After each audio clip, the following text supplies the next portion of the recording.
अल्हम्दुलिल्लाह 5,000 10,000 डॉलर महीना कमाना या जितना भी कमाना, लेकिन वो वक्त ही है कि 300 रुपये हफ्ते वास्ते मेरी फटीक मेरे यार चेने हैं। मैं जल्द कॉलेज पढ़दा मैं हॉस्टल च रहा से ते साडा हफ्ते दा मैस होंदा।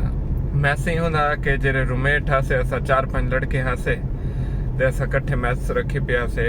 एक साडा वड्डा हा फरूक बलोच, वो सारे पैसे इकट्ठे करेंदा ते वो सारे घर दी अम्मा है वो सारे खर्च वो करेंदा। हर हफ्ते साकू देवना पौंदा है 2.5 कने 300 रुपये ते नाल 20 किलो आटा हर बंदा देंदा जी। तो मैं पूरी ग्रुप च वहद बंदा हमें चंदे कने 2 सहूलतां करना हो जान, मतलब पैसे देना हमें घर वाले भेजे कदा कदा क्योंकि घर ही करना होने। लेकिन वो मेरे यार जे रहन वो मेरा 12 चेने हैं। और मज़े की गाल है कदा उन्हें मेरे को महसूस ही करना थी वने ताई महसूस थे तो दूर की गाल है।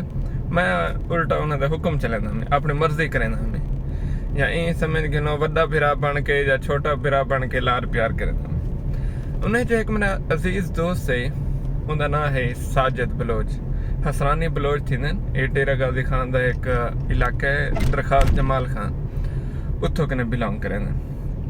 उता रहंदन, उन्हें अपना काम कार है माशाल्लाह, जमींदार हैं, बहुत अच्छी फैमिली है।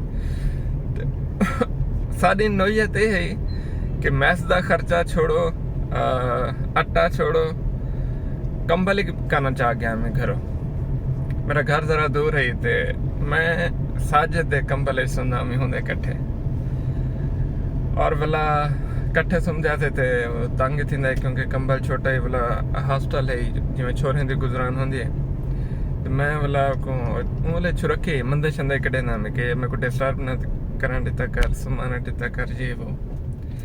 तो आजकल तो जल्द मैं निज़ाम सोचे ना लोगों का रहन सहन बर्दाश्त चीज़ा बड़े मुख्तलिफ हैं। मतलब एक कंबल एक बिस्तरा छोड़ो एक कमरे च 2 बंदे नहीं रह सकते।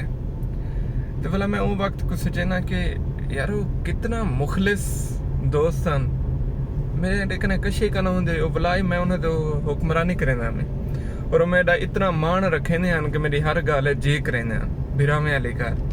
तो अजकल पता नहीं कि जहाँ दौर चलता पे वो कहीं को अखे कोई खून दा अपना खून ही पिला दो तो भलाई वो मुखलसी वो वफा नहीं मिलती, पता नहीं क्यों नहीं मिलती। तो सारी गल दसन का एक मकसद भी है कि वो वक्त मैं गुजार के आया बड़ा औखा ते कठिन वक्त है जिन्हें मैं गुजार के आया। अल्हम्दुलिल्लाह अच्छा है कि ये जे अच्छे मुखलिस यारें दे कट्ठे गुजार के आया, और इन टाइम अल्हम्दुलिल्लाह एक अच्छा रहन सहन है। गरीब हुआ है, मतलब कोई अमीर वहाँ कह नहीं, गरीब वहाँ एक अच्छा रहन सहन है। लेकिन मेरे जे छोटे बंदे वास्ते अदना जे बंदे वास्ते ये लख है, 1 करोड़ है। और मैं अपनी जिंदगी अपनी दुनिया अपने आप को अमीर समझता कि मैं गुरबत करने निकता में, और इन टाइम अल्लाह पाक ने मेरे को इतना देते कि अल्लाह पाक बस है अल्हम्दुलिल्लाह मैं तेरा शुक्र पढ़दा। मेरे को भी लालच कहने यह कायम रहे ये मेरे वास्ते गनीमत है, हिरस कहने। ते जेरे लोग होंगे पता नहीं क्यों नहीं करेंदे में। अगर तुम्हारी जिंदगी ऐसे कोई दोस्त हैं ऐसे मुखलिस हैं जिन्हें नाल तुसा वफा दा रिश्ता रखे या उन्हें तुम्हारे वास्ते वफा दा रिश्ता रखे ते उन्हें दी लाजमी कदर करो, और जेरे वक्त च होवे उन्हें को नहीं भूलना, उन्हें को लाजमी याद रखो। हिनाए लोगों की वजह कने असा कहीं ना कहीं मंजिल तक पहुँचते हैं, सबको अल्लाह पाक कामयाबी देंदे। और तुसा भी कोशिश करो कि ऐसे दोस्त कहीं दी जिंदगी बनो कि तुम्हारी वजह कने कहीं बंदे को आसानी थी वे वो अपने मंजिल कामयाब थी वे वो अपने गोल कामयाब थी वे। मेरे को लगता है कि ही शायद ना जिंदगी है।